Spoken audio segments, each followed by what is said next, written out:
1절 말씀부터 보겠습니다. 이게 다윗의 시인데요. 함께 읽습니다. 시작. 나의 찬송하는 하나님이여 잠잠하지 마옵소서. 대저 저희가 악한 입과 괴사한 입을 열어 나를 치며 거짓된 혀로 내게 말하며 또 미워하는 말로 나를 두르고 무고히 나를 공격하였나이다. 나는 사랑하나 그들은 도리어 나를 대적하니 나는 기도할 뿐이라. 저희가 악으로 나의 선을 갚으며 미워함으로 나의 사랑을 갚았사오니 악인으로 저를 제어하게 하시며 대적으로 그 오른편에 서게 하소서. 저가 판단을 받을 때에 죄를 지고 나오게 하시며 그 기도가 죄로 변케 하시며 그 연수를 단촉해 하시며 그 직분을 타인이 취하게 하시며 그 자녀는 고아가 되고 그 아내는 과부가 되며 그 자녀가 유리 구걸하며 그 황폐한 집을 떠나 빌어먹게 하소서. 아멘. 기도할 때 일어나는 일 15번째. 기도할 때 사랑의 힘을 공급받는다. 기도할 때 사랑의 힘을 공급받는다 라는 제목으로 함께 말씀을 묵상해 보겠습니다. 자, 시편 109편은 다윗의 시인데요. 하나님께 호소합니다. 하나님, 내 기도를 제발 들어주십시오. 나의 대적이 나를 비방하여 나를 헐뜯고 그리고 거짓말로 나를 음해합니다 라는 강력한 그런 한이 서린 기도를 하나님 앞에 드리고 있습니다. 근데 4절이 오늘 본문의 핵심인데요. 나는 사랑하나 그들은 도리어 나를 대적하니 내가 기도할 뿐이니이다. 나는 사랑하지만 그들은 오히려 나를 대적하기 때문에 나는 뭐 할 수밖에 없다고요? 기도할 수밖에 없다고요. 여기서 기도하지 않으면 어떻게 되죠? 나는 사랑하나 그들은 나를 대적하니 나도 그들을 대적할 수밖에 없는 거죠. 대적한다는 것은 그들을 적으로 여긴다는 것이고요. 적으로 여기기 때문에 공격하게 된다는 겁니다. 공격하면 나도 똑같은 사람이 되는 거예요. 똑같은 사람이 되면 나도 지는 거죠. 그래서 인생을 살아가면서 우리가 나를 좋아하는 사람만 만나지 않습니다. 나를 싫어하는 사람을 틀림없이 만나게 돼요. 그런데 인생은요, 나를 좋아하는 사람과의 관계에서 결정되어지는 것이 아니라 나를 싫어하고 좋아하지 않는 사람들과의 관계를 어떻게 하느냐에 따라서 인생의 가치가 달라집니다.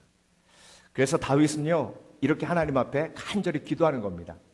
나는 사랑하나 오히려 그들은 나를 대적하니 내가 기도할 뿐이라. 자, 그렇다면 사랑하기 때문에 기도하는 거예요? 기도하니까 사랑하는 거예요? 나는 사랑하나 기도할 뿐이다 라는 것은 사랑이 곧 기도라는 거예요. 그래서 여러분, 사랑은요, 기도를 통해서 완성돼요.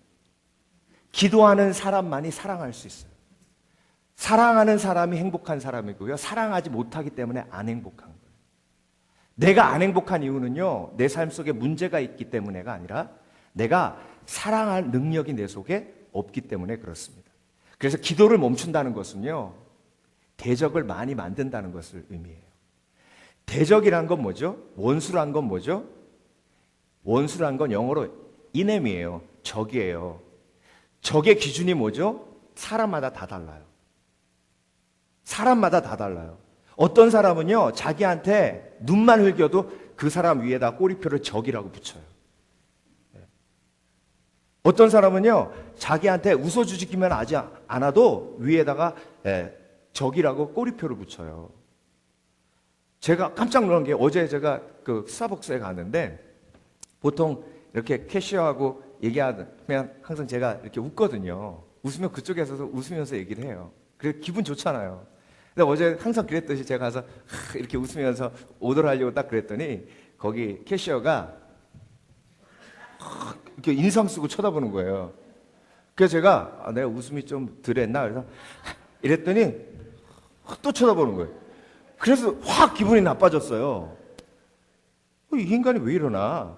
그래서 오더한 다음에 뒤에 와가지고 커피를 기다리면서 이렇게 자세히 봤죠. 나한테만 그랬나? 다른 사람한테도 그래나? 그랬더니 다른 사람한테도 그러더라고요. 목사도요, 내가 웃을 때 안 웃어주면 기분 나빠요. 거기에다가 대고 적이라고 꼬리표를 붙이면요, 세상에 적이 아닌 사람이 없게 돼요. 그러니까 내 속에 사랑이 없기 때문에 내가 힘든 거예요. 그래서 여러분, 내가 기도할 때에 제일 먼저 기도해야 될 사람은 누구냐면요, 다윗은 시편을 보세요. 다윗이 사랑하는 사람 위해서 기도한 건 별로 없어요. 다윗이 제일 많이 기도한 사람의 기도 제목이 누구냐면 대적이에요. 원수예요. 사울이에요. 사울 위해서 제일 많이 기도했어요. 그래서 내가 제일 많이 기도해 줘야 될 사람은 누구예요? 나 안 좋아하는 사람, 나 보면 인상 쓰는 사람, 나한테 뼈 있는 말 하는 사람, 가시 돋친 말 하는 사람. 남편이요, 굉장히 좀 아니올시다라 와이프를 너무 힘들게 하는 거예요. 근데 이분이 교회 가서 기도하면서 그걸 이겨나가는 거예요. 근데 하루는 남편한테 와가지고 너무 막 진수성찬을 차려놓고 말도 고분고분하면서 너무 잘해주는 거예요. 그래서 그 남편이, 야, 너 오늘 웬일이냐? 그랬더니 와이프가 이번 주 목사님의 설교를 듣고 내가 굉장히 은혜 받고 마음에 결단을 했어요. 뭐 앞으로 잘할게요. 그래? 그거 좋은 일이네. 그러고 나서 이 남편이 궁금해하죠. 무슨 설교를 들었나? 그래가지고 그날 이제 교회에 몰래 가가지고 주보가 남은 거를 가져다가 그 주의 설교가 뭔지 이렇게 열어봤대요. 그랬더니 그 설교 주제가 원수를 사랑하라. 원수를 사랑하라. 자기가 원수인지 몰랐던 거죠. 근데 여러분, 원수는 가까이 있어요. 가까이 있어요. 원수라는 말을 우리가 한국말로 아주 거창하게 생각하는데 사실 영어로 생각하면 간단해요. enemy, 적. 나에게 도움이 안 되는 사람. 근데 여러분, 다윗의 기도예요. 나는 사랑하나 저희는 도리어 나를 대적하니 나는 기도할 뿐이라 한 다음에 그 기도의 내용이 어떤 기도의 내용이었냐면요, 우리는 어떻게 기도하는지 아세요? 하나님, 내가 그 사람을 미워하는지도 몰라요. 사랑하게 해주시옵소서. 사랑하고 싶어요. 그 사람도 힘들잖아요. 그 사람도 불쌍하잖아요. 사랑하게 해주세요. 이렇게 기도해요. 근데 다윗의 기도는 정반대예요. 다윗의 기도, 그 이후의 기도를 우리가 읽었잖아요. 첫 번째 4절 다음에 5절 뭐라고 나와요? 나는 선으로 그를 행했으나 그들이 나를 악으로 대했나이다. 나는 그를 사랑했으나 그들은 나를 미워했나이다. 그때부터 6절, 그들에게 하나님 대적이 일어나게 해 주시옵소서. 대적이 일어나가지고 그들이 나를 공격하는 것처럼 대적이 그를 공격하게 해 주시옵소서. 그 아들이 고아가 되게 하시고 그 와이프가 과부가 되게 하여 주시옵소서. 점점 강해지는 거예요. 그들이 가지고 있는 모든 직분을 잃어버리게 하여 주시고, 하나님, 그래서 그들이 쫄딱 망해서 빌어먹는 신세가 되게 하여 주시옵소서. 자손이 대대로 끊어지게 해주시고, 이렇게 막 저주를 퍼붓는 기도를 하는 거예요. 근데 여러분, 성령도 우리의 연약함을 도우시나니 우리는 빌 바를 알지 못하나, 기도할 바를 알지 못하나 성령께서 친히 말할 수 없는 탄식으로 우리를 위하여 친히 간구하시느니라. 성령께서요, 우리 속에 있는 우리가 알지 못하는 미움과 분노를 기도를 통해서 뭐하게 하시는 거예요? 토하게 하시는 거예요. 쏟아놓게 하시는 거예요. 여러분, 우리는 절대로 나이스하지 않아요. 그렇게 절대 나이스하지 않습니다. 완전 예수님의 수준이에요. 십자가에 못 박혀 돌아가시면서 예수님의 수준의 기도는 뭐예요? 하나님, 저들이 하는 일을 알지 못하나이다. 용서해 주시옵소서. 이건 예수님의 수준의 기도예요. 그 예수님의 경지에 올라있는 사람 너무나 많아. 하나님, 저가 나를 대적하고 힘들게 하오니 저들이 하는 일을 알지 못하니 용서해 주시옵소서. 물론 이런 기도가 성령을 통해서 나올 수도 있어요. 그렇지만 정말로 내 마음속에 있는 이 미움과 분노가, 원수가 푼 마음이 다윗처럼 이렇게 쏟아놔지지 않으면요, 다윗처럼 사울을 죽일 기회가 있을 때 사울을 죽이지 않는 사랑의 힘이, 행동의 힘이 나오지 않습니다. 그래서 여러분, 우리가 제일 중점적으로 기도해야 될 사람이 누구예요? 나를 힘들게 하는 사람, 내 마음을 아프게 하는 사람, 나에게 짜증나게 하는 사람, 내 눈에 거슬리는 사람. 그 사람을 두고 기도할 때에 특별히 과거에 나에게 상처 입힌 사람을 내가 기도로 다루지 않았으면 나는 내 마음속에 내 영혼 속에 아직도 그를 미워하고 있습니다. 그게 어떻게 나타나냐면요, 적이라는 꼬리표를 붙이는 사람의 유형 중에 옛날에 나에게 상처 입힌 사람과 비슷한 사람, 비슷하게 생기는 사람, 비슷하게 말하는 사람, 비슷한 모습을 갖고 있는 사람을 내 마음속에 내 생각 속에 적으로 꼬리표를 붙이는 경우가 많다는 거예요. 그래서 선생님한테 상처받은 사람은요, 가르치는 사람을 싫어하고요, 여자에게 상처받은 사람은 여자를 싫어하고, 남자에게 상처받은 사람은 남자를 싫어하고, 멕시코 사람한테 상처받은 사람은 멕시코 사람을 싫어하고, 이런 전체적인 내 마음속에 있는 적에 대한 캐테고리가 예수 그리스도의 십자가의 능력으로 무너지지 않으면요, 내 삶에 미워할 사람들이 너무나 많은 거예요. 그래서 여러분, 오늘도 사랑의 힘이 어디로부터 온다고요? 기도할 때 오는 거예요. 기도할 때 내가 사랑의 힘이 채워지지 않으면 절대로 행복하고 절대로 평안한 삶을 살 수가 없습니다. 그래서 여러분, 특별히 아멘, 그래, 고맙다 아람아. 그래서 여러분, 오늘도 사랑의 힘이 기도로부터 공급되기에 하나님, 내가 누구를 위해 먼저 기도해야 할지를 깨달으시는 지혜가 있으시길 주의 이름으로 축원합니다. 그래서 나에게 다윗과 같은 상황이 닥쳤을 때, 다윗과 같이 그 사람을 공격할 수 있고 비난할 수 있는 상황이 생겼을 때, 오히려 비난하지 않고 그리고 칼을 내빼지 않고 오히려 그를 품을 때 하나님의 놀라우신 영광과 능력이 나를 통해 일어나는 줄 믿습니다. 그때요, 하나님이 나를 사용하셔서 구원의 역사를 이루세요. 왜 용서해야 하는가? 첫 번째로, 내가 아름다운 삶, 행복한 삶을 살기 위해서 용서해야 되죠. 미워 죽겠어 라고 얘기하는 사람은 있지만 미움받아 죽겠어 라고 얘기하는 사람은 없습니다. 미움받아 힘들어, 그 사람이 나 왜 싫어할까, 이 정도지 미워 죽겠어, 그러지 미움받아 죽겠어 이런 사람은 별로 없어요. 그러니까 미워하는 사람만 죽는 거예요. 그러니까 제일 멍청한 사람이 죽도록 미워하는 사람이에요. 죽도록 미워하니까 자기는 지금 뭐 하고 있는 거예요? 죽어가고 있는 거예요. 그러면서 자기 입으로 그래요. 미워 죽겠어, 아주 그냥 미워 죽겠어. 지금 그게 자살행위라는 거죠. 그래서 하나님이 용서하고 품으라는 거고, 그러기 위해서는 뭐 해야 된다? 기도할 수밖에 없다. 그리고 두 번째로, 내가 품으면 하나님이 내가 품는 그 모습을 통해서 영혼을 구원하십니다. 영혼을 구원하세요. 기독교 역사에 우리나라 교회가 쉽게 무너지지 않는 게요, 모든 세계 교회도 그렇지만 특히 우리나라 교회는요, 순교자의 피로 세워진 교회예요. 임자도라는 곳이 있습니다. 문중경 전도사님이 섬을 돌아다니시면서 목숨 걸고 순교하시기 전까지 수없이 많은 섬의 교회들을 세우셨는데요, 그 중에 하나가 임자도라는 곳에 진리교회라는 곳이 있습니다.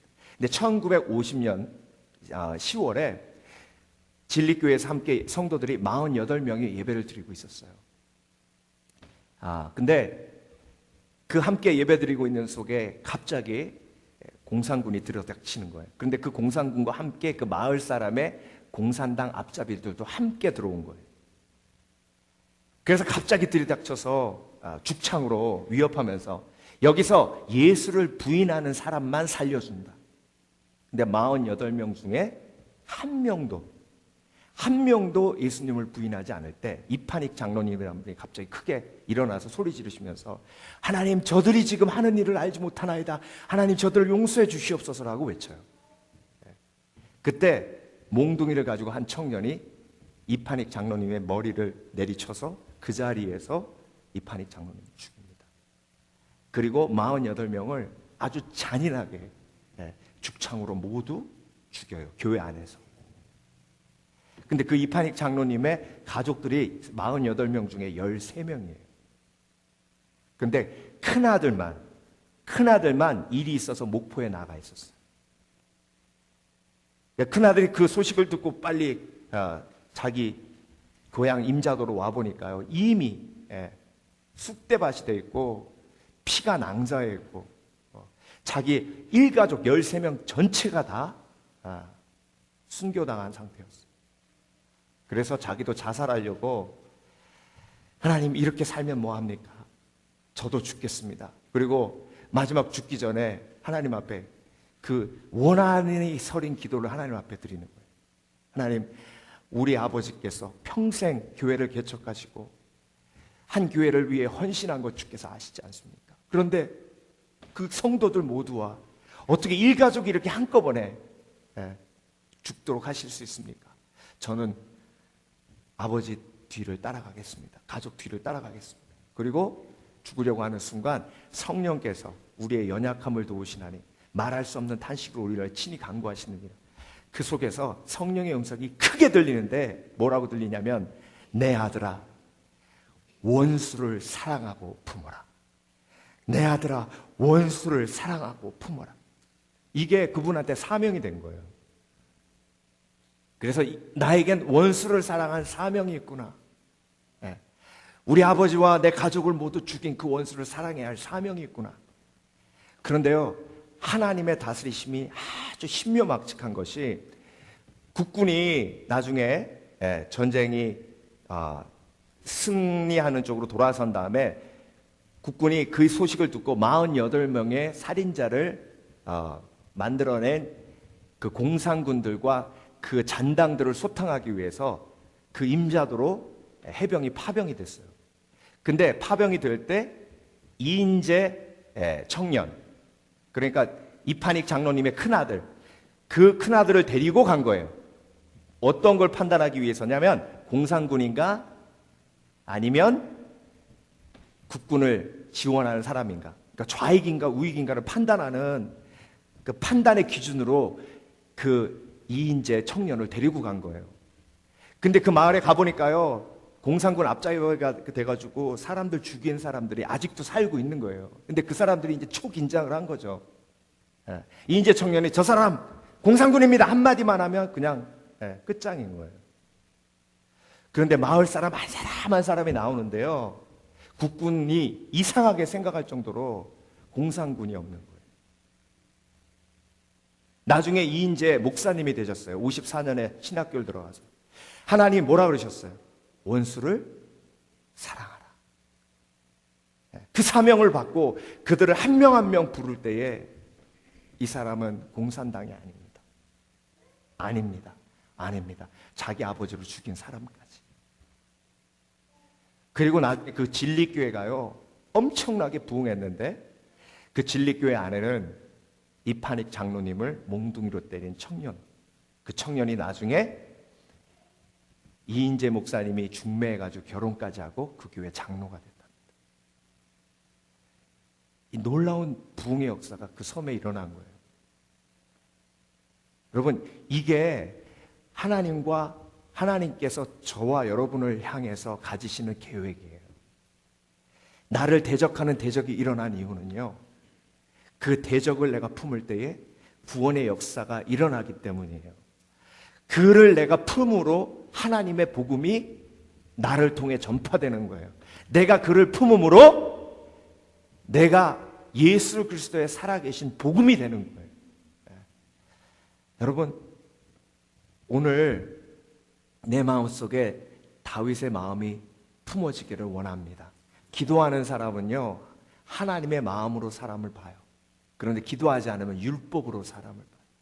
율법으로 사람을 보는 사람이 얼마나 주위의 사람을 불편하게 하는지 몰라요. 하나님의 성품으로 사람을 보는 사람은요, 눈빛에 긍휼이 있고 눈빛에 평안함이 있어요. 그 눈빛이 그 주위를 평안케 하는 거예요. 여러분, 오늘도 기도하러 나오신 것이 너무나 복된 것인 것을 기억하시길 주의 이름으로 축원합니다. 오늘 우리가 기도할 때에 하나님, 내 삶 속에서도 이인재 장로님에게 허락해 주셨던, 목사님에게 허락해 주셨던 그 놀라운 원수를 사랑하라라는 그 사명과 부르심이 일어나게 하여 주시고, 하나님 오늘도 기도할 때에 나에게 사랑의 힘을 부어주셔서 내 평생 꼴 보기 싫은 사람 없을 수 있도록 주께서 역사하여 주시옵소서. 우리 두 손 높이 들고